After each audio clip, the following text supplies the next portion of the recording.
युद्ध के 10वें दिन पितामह भीष्म काल के समान पांडव वीरों का संहार कर रहे थे। उन्होंने पांडव पक्षीय 1 लाख योद्धाओं का संहार कर दिया था। पांडव उन्हें रोकने का प्रयत्न कर रहे थे, परंतु वे उन्हें रोक न सके।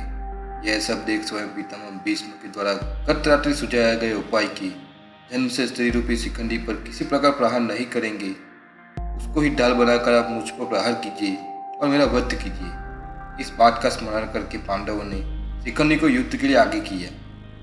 भीष्म ने शिखंडी पर प्रहार नहीं किया। उन्हें छोड़कर वे अन्य सभी योद्धाओं को यमलोक भेजने लगे। इस प्रकार भीष्म कभी अर्जुन से युद्ध करते, कभी अन्य महारथी से युद्ध। उन्होंने भीष्म की रक्षा के लिए बहुत से महारथी और सेना को भी भीष्म की ओर भेजा।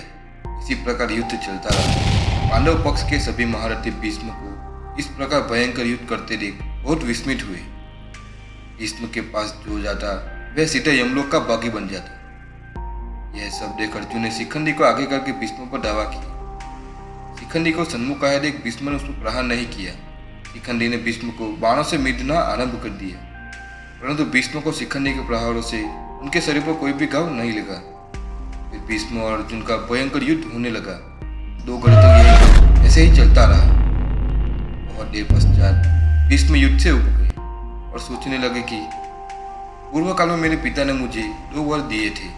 पहला, जब तुम्हारी इच्छा होगी तभी तुम मरोगे, तथा दूसरा, युद्ध में कोई भी तुम्हें मार नहीं सकता। ऐसी दशा में मुझे स्वेच्छा से ही मृत्यु स्वीकार कर लेनी चाहिए। मैं समझता हूँ कि अब उसका अवसर आ गया है। भीष्म के इस निश्चय को जानकर आकाश में खड़े हुए देवता और ऋषियों ने भी प्रसन्न होकर कहा कि तुमने जो निश्चय किया है वही करो, युद्ध से अपनी चित्तवृत्ति हटा लो। यह सब होने के बाद भीष्म सभी योद्धाओं से युद्ध कर रहे थे, परंतु भीष्म ने उन सबको युद्ध में जीत लिया। फिर अर्जुन ने शिखंडी को आगे करके भीष्म पर धावा किया। अर्जुन ने भीष्म के सभी धनुष जो उठाते थे उन सबको वे काटते चले गए। फिर भीष्म ने अर्जुन पर हाथ उठाना बंद कर दिया।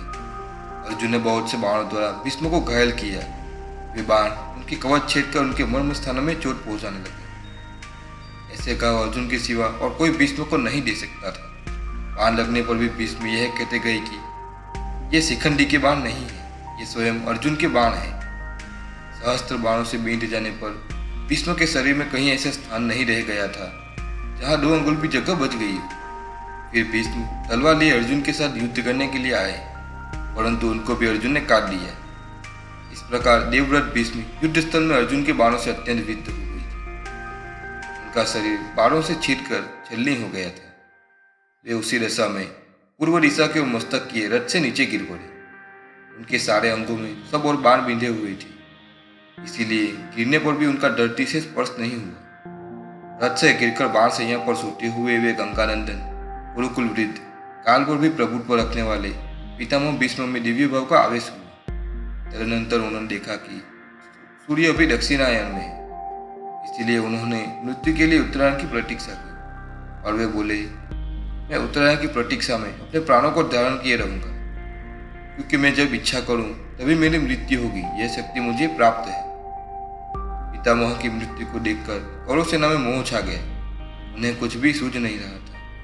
गंगानंदन भीष्म के मारे जाने पर सब और दोनों सेनाओं के सब वीर ने अपने अस्त्र शस्त्र नीचे डालकर बड़ी चिंता में निमग्न हो गए।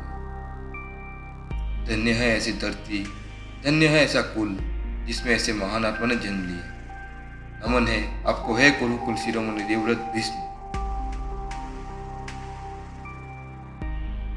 चैनल को लाइक करें, सब्सक्राइब करें और शेयर करें तथा बेल आइकन को प्रेस करें।